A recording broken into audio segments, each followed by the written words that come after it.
Walking along a path at the roots of Pikes Peak, you take a fork in the road toward the Anselm Society Digital Pub. Inside is a raucous conversation on the arts, faith, and what is a pilgrimage exactly? In the corner table by the fire are two people. One of them is wondering what one wears on a pilgrimage. Is black and white required? What about the headwear? Do they even sell bonnets at Target? That's me, your co-host, Mandy Hauk. Welcome to Believe to See, a podcast of the Anselm Society Arts Guild. Here at Believe to See, we explore the relationship between faith, art, and storytelling. Our goal is to connect the great story, the great stories, and our own stories so that we can better understand what it means to live with a Christian imagination. So today I have a very special guest at the table today. It is my friend Jenn, and Jenn Layte, and she is a Twitter friend. Twitter friends are real. I have since left Twitter, but that is how I got to know Jenn, and she is the director of The Pilgrimage Online, among other things. So Jenn, I think there are so many things to say about you and ways to describe you. I'm gonna let you tell us, how would you describe yourself? I never thought about it this way, but maybe a patchwork. Oh, you are. Maybe I'm like a rag doll and I have all like made of all different pieces.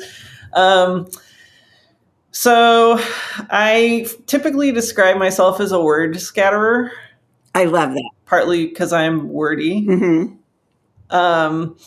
It actually comes from a N.T. Wright translation of a passage in Acts. And I was looking for Jesus to give me a nickname at one point, and that was it. I love that. That's really cool. Everything that I do, I also love it. Yeah. Everything that I do kind of revolves around words and story. So even the non-writing pieces, I feel like, are centered around the word being Jesus. Mm-hmm. And so the pilgrimage and writing, and I do some visual art that I am completely untrained in, but it's fun. And usually some of my storytelling comes out in it too. And I'm a pastor. You, on your website, it's the-pilgrimage.org. Yes. And the hyphen is important. I searched the URL I wanted and didn't purchase it right away. And ended up needing the hyphen. Oh, darn it. Okay, well, don't forget the hyphen. But yeah, on that, right. On the-pilgrimage.org, you describe yourself as an artist, a writer, and a pastor. I want to make sure that we touch on, because you talk about Lectio Divina as something that is important in all of your endeavors, I guess. I'm at a loss for words all of a sudden. That is true. Yeah. So our listening audience is, we have a lot of Anglicans, and I feel that's where I first heard the word Lectio Divina.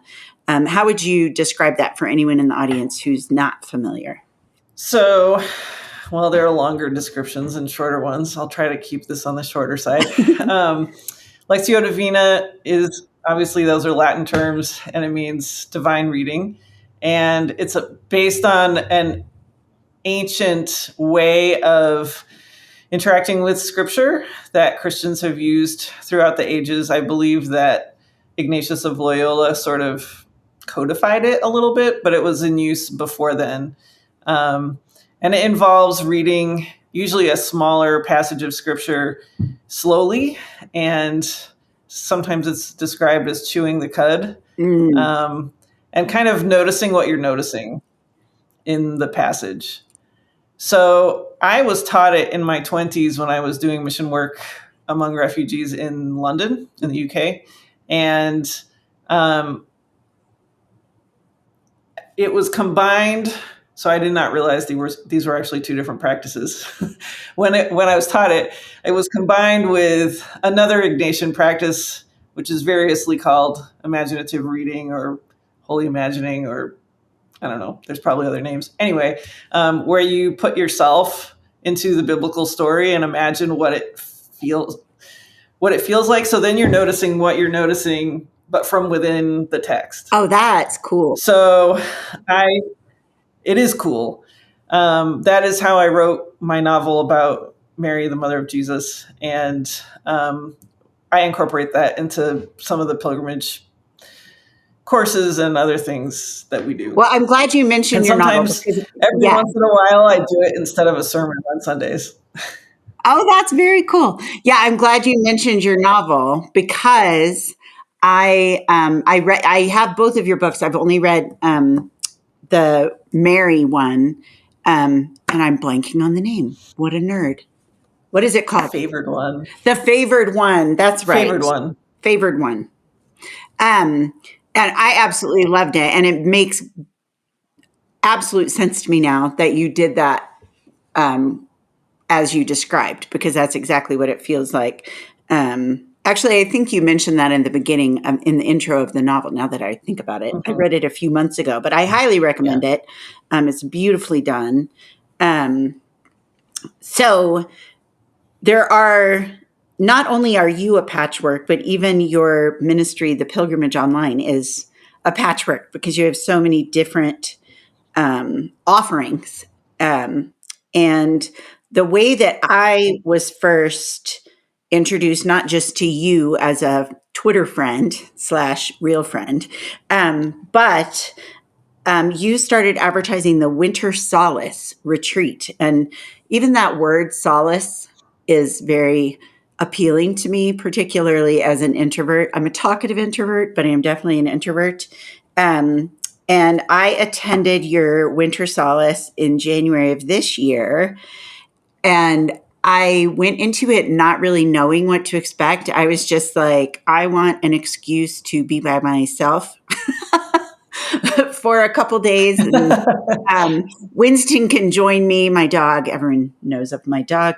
But, and so I wanted a way to, an excuse not used against anyone else, but really myself. Like you have to like force yourself, or I do, have to justify taking the time. And so just signing up for it and paying for it and all that, I knew I would go. And go I did into my office because it is online. But it was such a rich experience because the people that you have brought together, and I'll let you describe how it actually works. But the different speakers that you had and the topics that we could choose from were all, in some ways, they asked more of me than I expected, but they also gave more than I could have imagined. But can you, you as the director can describe it much more succinctly as far as how the Winter Solace works? Well, I'm the director, but I'm also the word scatterer, so don't bank on succinctness. But yeah, so the pilgrimage actually started in 2015, the fall of 2015. And from the very beginning, I knew I wanted to do retreats. But for various reasons, in the first 4 or so years, it just wasn't really panning out. And then after 2020, everybody was online and there was a whole new group of people that was finding out about the pilgrimage, which had always been online. And I thought, you know what, maybe I can actually do a retreat now, an online one instead of an in-person one like I had envisioned. So I put out some feelers to some spiritual director type people in this area. I'm in Massachusetts. And a couple of them were willing and able to do it. And then I reached out to another Twitter friend, Lisa Colon Delay, and asked if she would participate because she had just come out with a book, The Wild Land Within, which is fantastic. I have it. Yeah, it's really good. It is. And she said, well, let me pray about it. And then she came back to me and she said, I will participate in this if you include a diversity of presenters, especially racial diversity. And that is an issue that's really close to my heart, but I hadn't previously been very sure or confident about how to go there. But I had a few people in mind that I thought would be great that would kind of diversify the presenters. And so I reached out to them and they all were like, oh yeah, we'll totally do this thing that didn't exist yet. Like we were all kind of going into it blind. Yeah, that's funny because now that you say that, I'm like, oh yeah, it was really diverse. I didn't specifically notice that, and you didn't. I don't think you marketed it that way, which I think is cool. I just went in going, ooh, these are really cool people. I mean, hello, Trey Ferguson. He's coming out with his book at some point, right? So we got to talk to him. His book comes out 2 days after this coming Winter Solace ends. Woo! So Winter Solace is January 12th through 14th, and his book comes out on the 16th. Okay, well, I have to say, when I was looking up the dates so that I could say them, I had the gut-wrenching realization that I cannot go this year because I'm going to be in New York City seeing Broadway shows, and I guess that's good. But I was like, could I attend some of the sessions from my hotel? And then I'm like, no, you're going to be in New York City. But just so people know, that is how much I loved Winter Solace last year, is that when I found out, darn, I'm going to be in New York City with my husband and daughter seeing Broadway shows, I was bummed. Okay, if that's not a good advertisement. so yeah, January 12th, and you guys start in the evening, right? Friday evening. So I'm on East Coast time, so all my times that I say are going to be East Coast time. Sorry to everybody. But we start at what for me is 7:00 on the Friday evening, and there's one session. Goes about 2 hours because one of the hallmarks of the pilgrimage is people getting to know people. So I give everybody a chance to briefly introduce themselves, and there's usually a prompt question that has to do with the theme for the weekend. And so everybody has a chance to sound off really briefly on that question. And then I introduce the topic and the pilgrimage. And then we do a spiritual practice to close out the evening and go into the next day. The next morning, we reconvene, and there's a large group session. This year, it's Robert Monson who's doing the large group intro session on Saturday. Yeah. Mm-hmm. And then we break up into some small group workshops. There are 4 workshop presenters. I'm still waiting for them to get me the details, but hopefully by the time this episode airs, all of that will be out there. And let's see. So there's workshops before lunch, and then there's a lunch break. Then there are workshops after lunch. And then there's another large group session. It's Leah Wren again doing music, and she's phenomenal. Agreed. She's the next wonderful. Day. In the evening. Yeah, in the evening I don't get to go to this because I am a pastor, like I mentioned, and I have to be actually awake the next morning. So, but Lisa Congo and Amy Sandova offer a game night for anybody who is extroverted enough or it's early enough in their day to participate in that on Saturday night. And then on Sunday, the presenters who have churches, not all of them do, but if they're in a church or whatever and they want to share the link to their church service, they can. so we don't convene together again until the afternoon on Sunday. And we have one final session, which includes communion for all who want to partake, and some feedback and wrap up, and then it's done. Yeah. Well, I will say I did not do the game night. I kind of wanted to because Lisa Congo and Amy Sandoval are absolute delights, but I was worn out from emotional wonderfulness from the day, so it was not an option for me. But yeah, so what is the theme of it this year? This coming year, January. So this coming year's theme is home, and that's very general on purpose. It was actually Robert Monson's idea, and everybody is coming at it from a different angle.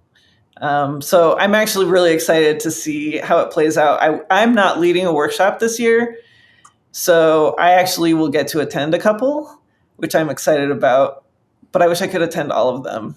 Yeah. And I will say, I was very confused. I was like nervous about getting into the right workshop and stuff, but you guys have it set up so cool that you just sit there and Lisa Congo knows where you're supposed to go. And I picture like Lily Tomlin at the switchboard. I don't know if you're old enough to remember Lily Tomlin, the operator at the switchboard. That's Lisa Congo plugging everyone into the virtual room that they're supposed to be in. So you just sit there and you wait, and then voila. Yeah, she's really good at it. Yeah, on the screen, you're in the right pretend room. So yay, technology. And yeah, it's awesome. Yes. And I just love the variety. Like Lisa Congo's workshop in January was very, last year. I want to say last year, but it's 2023. But anyway, they know what I mean. We have I know. I do too. Anyway, but she had like activities to do and stuff like that. And I love you as a director. Director, probably that doesn't really work for you. You're more a I don't know, encourager and because I don't feel. I feel great freedom. It's very clear that you give each of your collaborators, I would say, absolute freedom to take the theme however the Holy Spirit leads them, however their reading and their background leads them. And I think that's one of the things that makes it such a rich experience. Has it become what you envisioned, or has it surpassed? It sounds like it's surpassed it. The only way it hasn't surpassed it is getting signups. I think it's a little bit of an unknown. So like you mentioned, you had to justify it to yourself. I think a lot of people are like, well, the people I see on this poster are cool, but I don't really know what this is. So that's been the hard part of this. Everything else about it has been great. It definitely has surpassed what I imagined. I think what I would love, my little pipe dream for Winter Solace itself, is to somehow get connected to other Christian-based spiritual directors or practitioners who around the world. So we could actually have a continuous something going on like all the time. Wow. So like this coming Winter Solace, there's somebody that signed up from India, but in order for him to attend, he's going to have to be up at like midnight to come to things. Yeah. And so I just think it would be cool if you had insomnia, you could log on and do something with somebody on the other side of the world.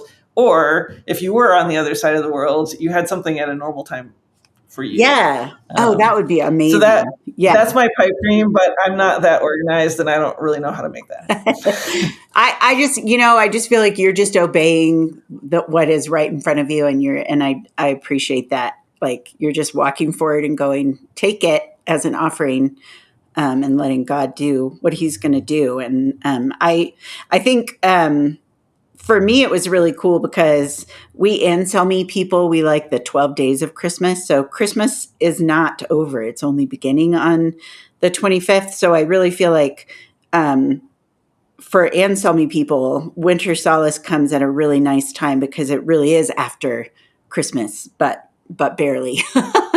So it's a nice Yeah, I mean, for oh, 23, it basically started on Epiphany, I think. yeah, yes, it did. You're right. You're right. So it's a very nice um, end of the year, beginning of the year um, experience.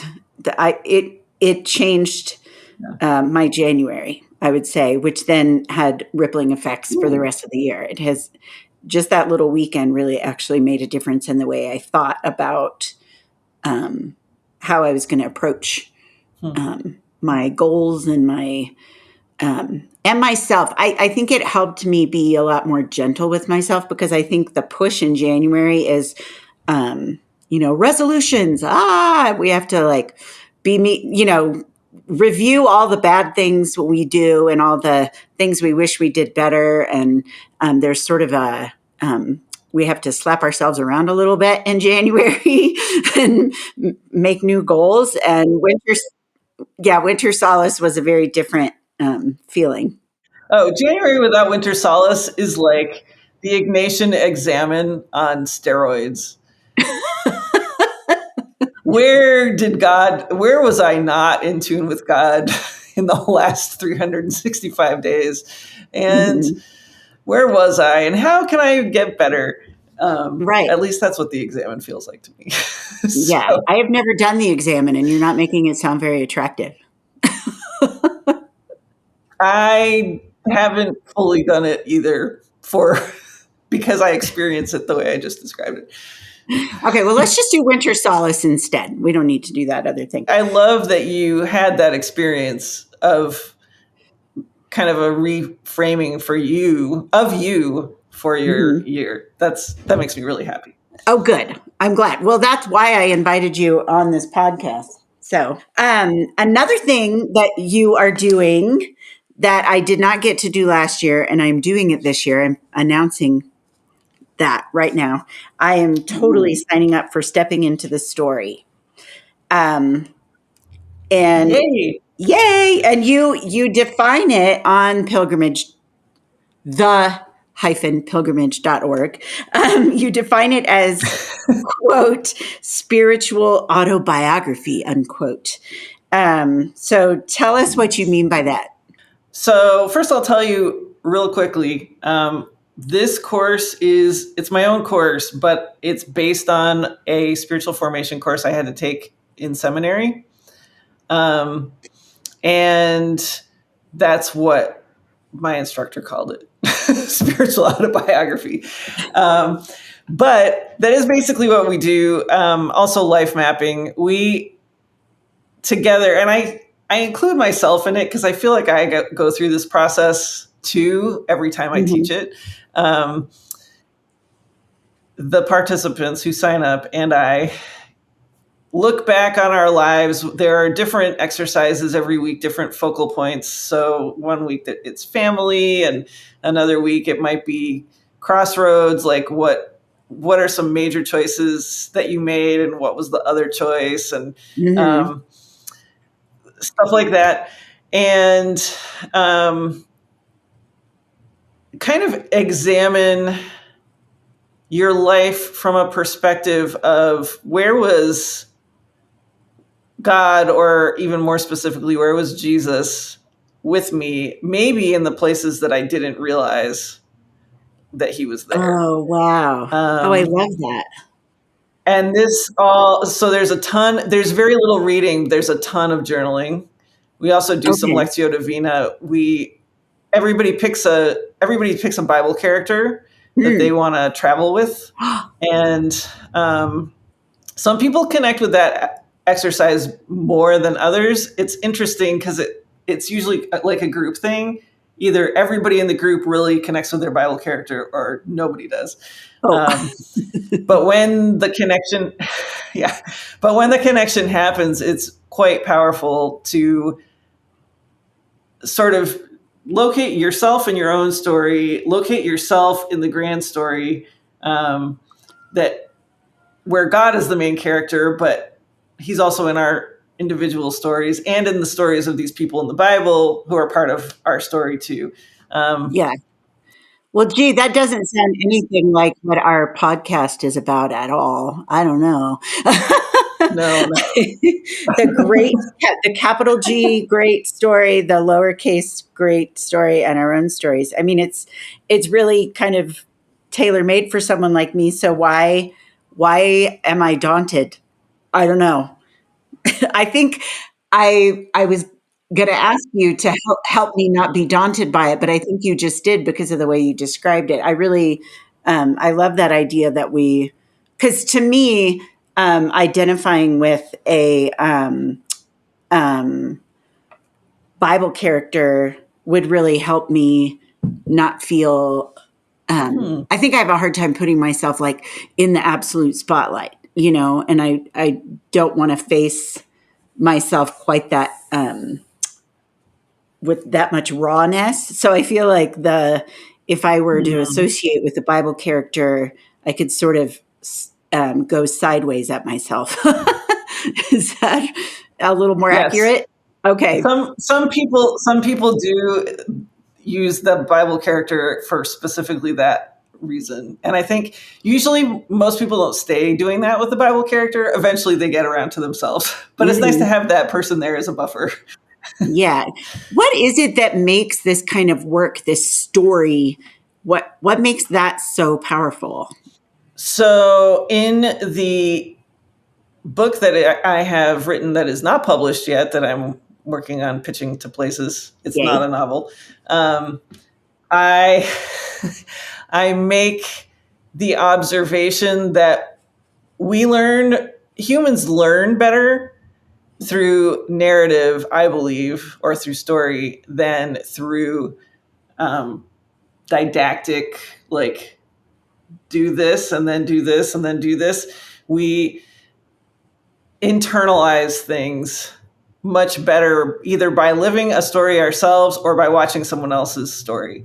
And I hypothesize in that book that maybe that's because we ourselves are stories. Ooh. Oh, you're right. We are. Wow. Oh, I love that. Sorry, my brain. I'm trying to you put me off on like this rapturous thought process. Yeah, we really are story. Excellent. Well, I hope this book gets published because I need it. And so that sort of my next question, I think you just answered it because my next question was, why do we have to tell ourselves our own stories? And because we really are one, but I don't think we think of it like that. What are some? Do you have some feedback from past participants? Sorry, or anecdotes or anything that that you love, like favorite memories from past sessions or whatever? There are so many. One of the best feedbacks is that the first session of stepping into the story I taught was in end of 2016, maybe. Mm-hmm. And there were 3 people who took it together. And one of those people just took it again in January this year. Wow. So because it was so impactful for her the first time, but now it's this many years later and other things have happened in her life, including the pandemic. Like, I feel like the pandemic just like shifted everybody's life. So Oh, if you yeah. took the class before the pandemic, you might want to take it again because, but just the fact that she knew that she had other stuff, more story to process now. Mm-hmm. And the takeaway was great again. So, Yeah. so that's one. There was a woman who had been exploring the Christian faith for a number of years, I've never met her in person, but we've known each other online for a long time. And she had been on the fence about taking this class for a while. And she decided, okay, I'm going to take it. And when she explained why she was ready, she said, it's because there's a person in my past who I'm finally ready to forgive, but I can't. Oh, wow. And I was like, oh, okay, Jen, no pressure. Yeah. Like somehow I have to, this class has to somehow help her forgive this person that, well, it worked. Oh, yeah. God did it, obviously, not me. But she has said to other people, and she's a very private person, but she's said to other people, I took that class and I forgave him. And she's like, sometimes I try to see if I can still feel the feelings that I did before. They're gone. That is such a testament to, obviously the power of God, but the power in this manner, this way that you have been called to harness it, not harness it. You don't harness the power of God, but anyway, to offer it. And the stepping into the story is a very different format from Winter Solace, not just in the content, but in the way it's structured, because it's weekly and it's, I can't remember how many weeks. And it's long. Yeah. What did I just sign up for again? It's like 16 weeks, right? Is that right? 12 weeks. There's a week off in the middle. I haven't figured out. I know when it's starting and when it's ending. I don't know which week off, which week the week off is going to be. So when does it start? So it starts on, there's a Wednesday evening session. It starts on January 24th for the Wednesday night group and starts on January 26th for the Friday morning group. Right. But your Friday morning group is full, right? That's what it said on your website. It is. Okay. Yes. So, right. Yeah. So Wednesday evening is open. There are only 2 spots left. Did you get yours yet, Mandy? Oh, no, I did not, but I'll get it before we release the podcast. So there, So there will only be 1 spot left. There will only be 1 spot. Lucky winner. Yeah. Now with Winter Solace, it's unlimited. There are no that is correct. There's no cap. But because the stepping into the story is so intense, you have to have spots, right? That's right. If this one, if there are listeners who want to take it and both January through April sessions are closed, fret not, because I will soon be opening up registration for the fall sessions too. Oh, awesome! That's for great. Next year. Yeah, and so okay. Back to Jen being a patchwork or a ragdoll or whatever. These are not the only things you offer. You also offer private spiritual direction via the privilege. Is that similar to the story work for stepping into the story? Spiritual direction is related. So this will be interesting for your Anglican listeners. I'm a Baptist pastor, but I'm an Anglican spiritual director. Oh, because wow. I trained with the Anglicans as a spiritual director. So that's so cool. Yeah.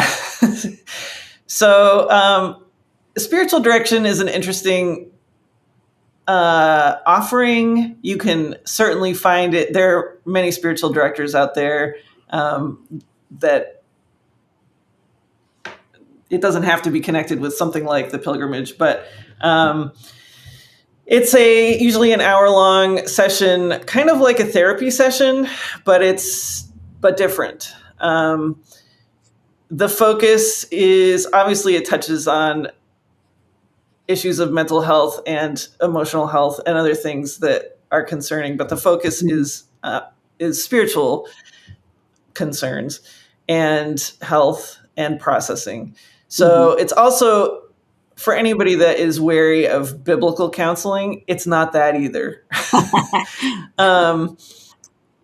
It's not counseling at all. And in fact, spiritual direction is kind of an unhelpful term. It's just that there isn't another one, and people already don't know what that is. And so Right. calling it something else would make it even more confusing. Right. Technically, my role is spiritual director, but the philosophy in which I was taught, and which most directors I know were also taught, is that God is the real director. Yeah. And the spiritual director's job is as a facilitator of the relationship between the directee and God. Mm-hmm. Sometimes, I don't know if you ever feel like you need a referee when you're talking to God. Yes. Some of us might feel like that. I've had those moments. Yeah. And so a spiritual director's job is sort of like a referee when things are challenging with God, but also almost like, I don't know. My brain is the type of brain that has 18,000 thoughts about maybe fewer things.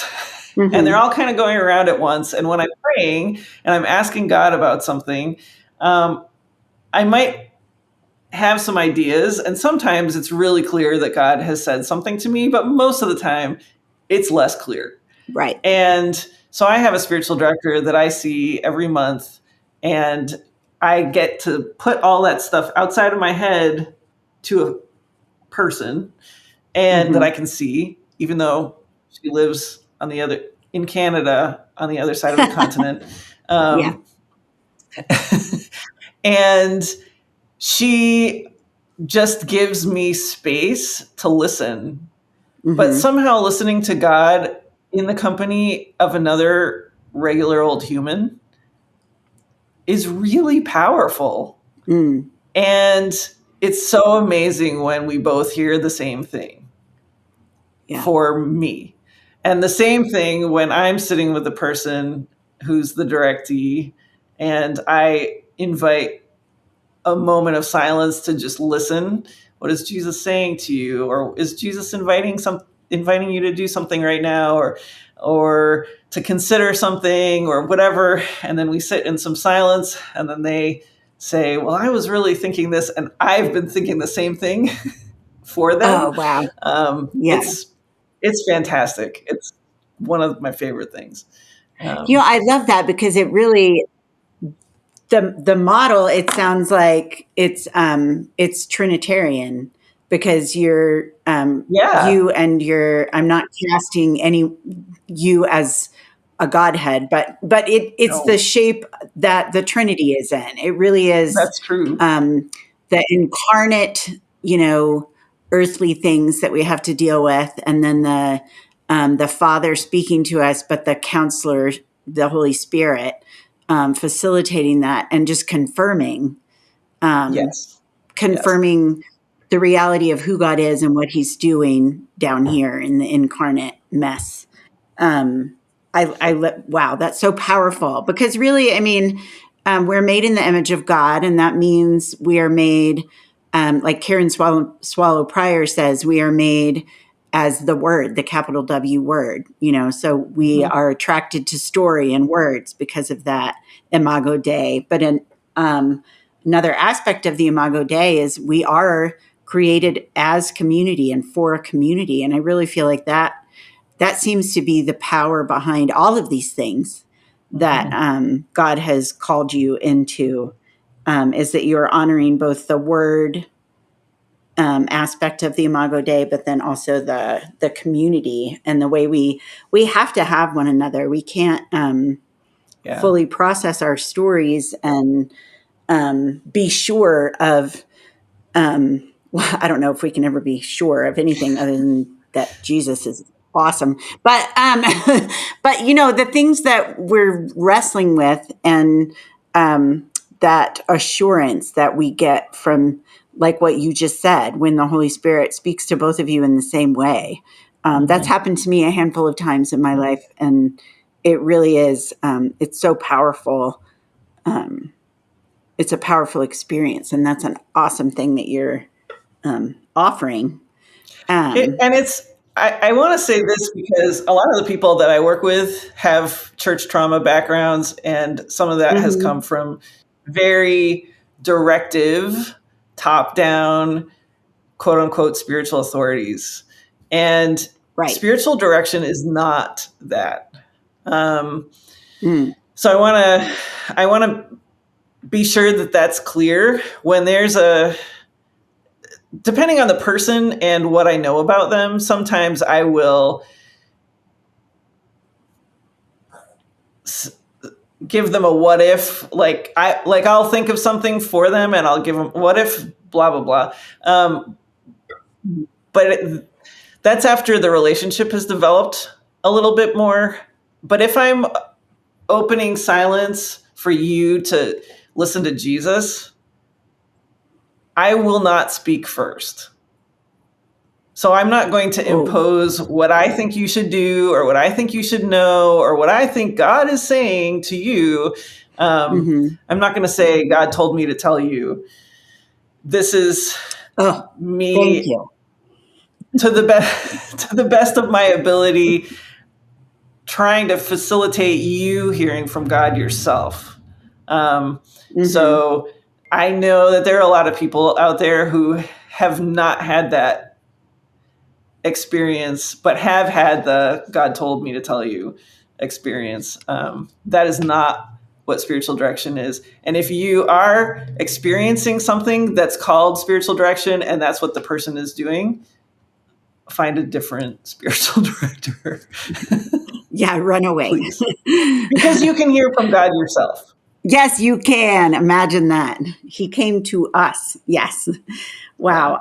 That is so, that's great. And it's, you know, as I, as you and I know, and as I said to the listeners, my only real experience with you up until now has been just, friendship, which I enjoy, and the winter solace. But just talking to you about all of these different things, it's very clear how they all work together. So I still am amazed at how many things God is equipping you to do, but it is very clear that they are of a piece, and it's the wholeness of the pilgrimage in general, and it all it seems divinely inspired. I would say so. It seems pretty clear you're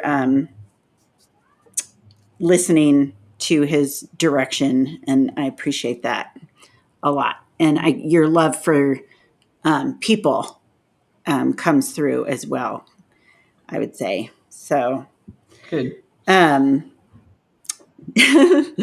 now I noticed that I think it's important to say, like, some of the people that you that come to the pilgrimage for help, as in any of these, they don't have to be believers already. That's So true. you offer this, yeah.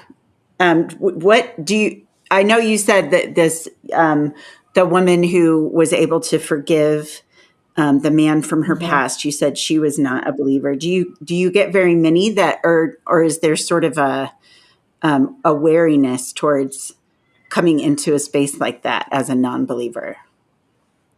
I think there's a wariness coming into a space like that as a believer. So um, Well, yes, she's the only, I that is true. I expressed my own. right. So yeah, believing, not believing, yeah, it's a toss up. She is Yeah, a believer now, I will say, and that's that was the other fantastic. result of Yeah, going through that class. Yes, she's the only yeah, person that was not had not grown up in church, was not had never professed to follow Jesus before.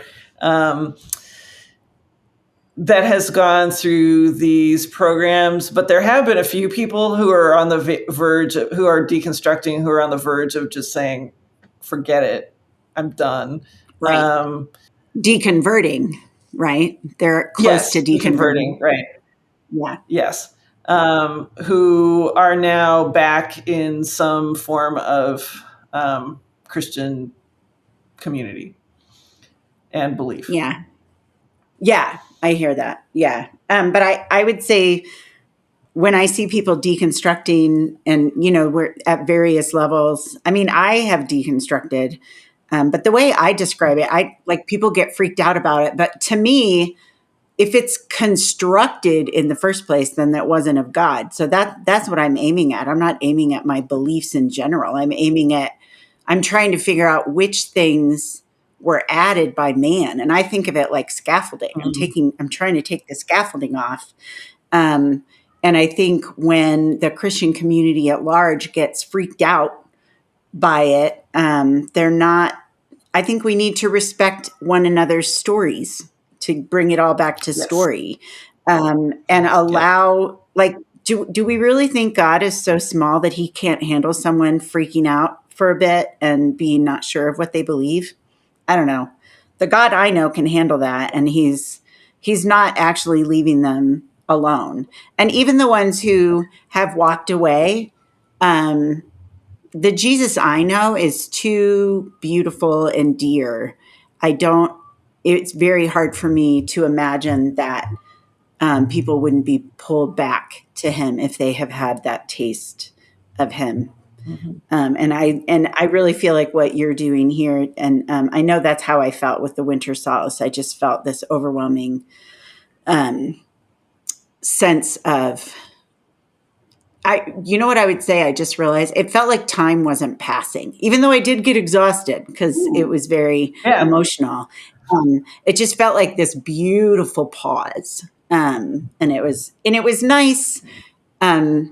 Say what you will about technology being impersonal. It didn't feel impersonal, and it was great to not have to get in the car and drive somewhere and have a roommate that snores and all the other stuff that happens. I am the roommate that snores at the retreats. That's me. I am the snorer. But but anyway, I just appreciate your your gentle strength is how I would describe it, in your conviction that this is what God has called you to do, and your gentleness and faithfulness in the way you're approaching it. And it's just, you're offering it to people, and in this, at the same time, offering it to God as for him to do with it what he will. So, well, we are running low on time, and so once again, it is the-pilgrimage.org, and they can find all of the stuff we talked about on that, right? Are there links to your books on that? So another place that they can find my books and my art and the pilgrimage and my church is my personal website, which is JenniferAGLayte.com. And Layte is Layte, right? Jennifer A.G. Layte, LAYTE.com. Yes. Right. Well, thank you so much for spending time with me today. And I will be so excited about the stepping into the story. Hopefully there's one spot left when we release this and one of our listeners can join. Well, as you can tell, things are winding down here at the Anselm Society Digital Pub. The fire is down to embers, the customers are trundling home, and you've polished off your final glass. Once again, Believe to See is a podcast of the Anselm Society Arts Guild. If you have a minute, we would love for you to rate and review the show on Spotify, iTunes, or wherever you get your podcast. Thank you so much for listening, and we will catch you next time.